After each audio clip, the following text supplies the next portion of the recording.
আসসালামু আলাইকুম ভিউয়ার্স। ৭ নং পশ্চিম বাংলা যুব কল্যাণ পরিষদের উদ্যোগে অসহায় পরিবারের জন্য ঈদ সামগ্রী প্যাকেজিং এর কাজ চলতেছে। দেখতেছেন যে এখানে কিন্তু ছোট ভাই বাদা সবাই মিলে কিন্তু প্যাকেজিং করতেছে। আর এই ঈদ সামগ্রী কিন্তু প্রত্যেক বছরের নয়, এবছরও কিন্তু দিতেছে। আর এটা কিন্তু দিতেছে ৭ নং পশ্চিম বাংলা ইউনিয়ন যুব কল্যাণ পরিষদের পক্ষ থেকে। তো এদিকে দেখাও একটু, সবকিছু কিন্তু প্যাকেজিং এর কাজ চলতেছে। এদিকে দেখাও, সবাই মিলাই কিন্তু এই কাজগুলা একদম নিঃস্বার্থভাবে করে থাকে, প্রত্যেক বছর নেই এবছরও করতেছে। আর এই ভালো কাজের সাথে যারা যারা জড়িত আছে সবাই তাদের জন্য দোয়া করবেন, আল্লাহ যেন তাদেরকে সুস্থতা এবং নেক হায়াত দান করে, যেন প্রত্যেক বছর যেন এইভাবে গরিব অসহায়ের পাশে দাঁড়াইতে পারে।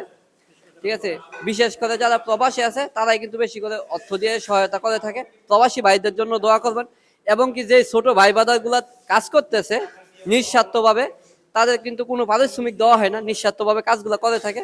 তো এই মানুষগুলোর জন্য কিন্তু আপনারা দোয়া করবেন যেন তারা যেন সবসময় ভালো কাজের সাথে যুক্ত থাকতে পারে। আর অবশ্যই ভালো কাজে সবাইকে উৎসাহ দিবেন, আর খারাপ কাজ থেকে সবাই বিরত থাকবেন। আর এরকম ভালো কাজ যেন প্রত্যেক বছর যেন করতে পারে, সবাই তাদের জন্য দোয়া করবেন।